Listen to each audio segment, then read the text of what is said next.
Bonus demografi Indonesia diperkirakan terjadi pada tahun 2030 mendatang. Menurut Bappenas, pada tahun tersebut jumlah usia produktif bisa mencapai 64% dari total jumlah penduduk sekitar 297 juta jiwa.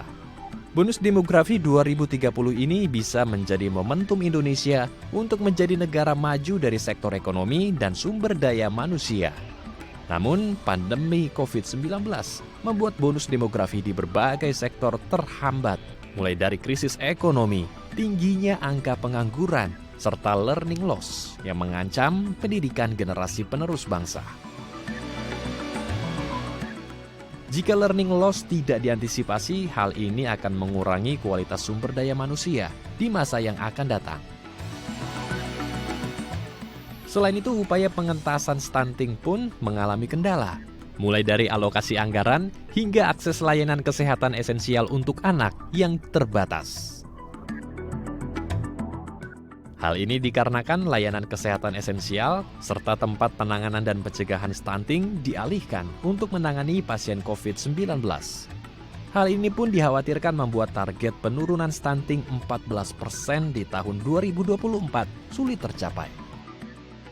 Butuh waktu 5 tahun sampai 10 tahun pengalaman. Di negara-negara lain saya kira menurunkan stunting juga butuh waktu. Nah inilah kalau menurut saya harus ada satu quick win ya, ada program yang cepat itu untuk merubah mindset di tengah masyarakat di masa pandemi. Telur, tempe, tahu. Oh gitu, telur ada. Kesempatan mengejar kualitas SDM hanya di 1000 hari kehidupan pertama.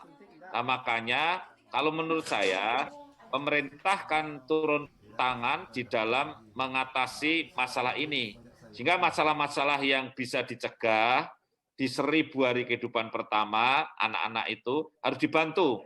Ya, keluarga-keluarga yang sudah terlanjur bebannya berat, dibantu. Untuk kemudian dia bisa tetap melahirkan anak-anak yang berkualitas. Untuk mengejar percepatan pencegahan stunting, pemerintah memiliki berbagai strategi nasional.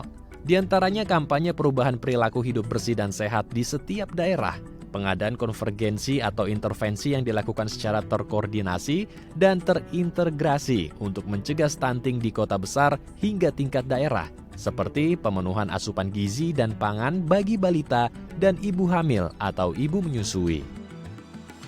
Komitmen lah istilahnya untuk mendukung penurunan stunting ini sama dengan tahun 2024.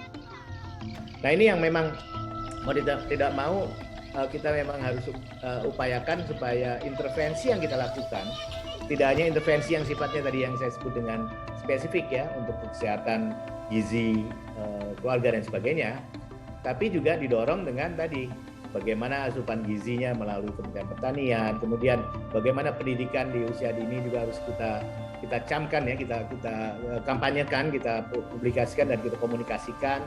Kemudian bagaimana kondisi pemukiman dari keluarga-keluarga khususnya yang mempunyai potensi stunting tadi kita benahi dengan air bersih, dengan sanitasi dan segala yang lebih baik.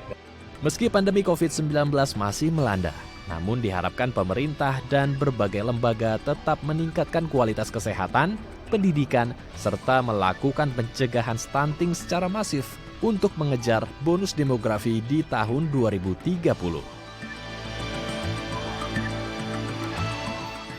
Tim Liputan, Daai TV.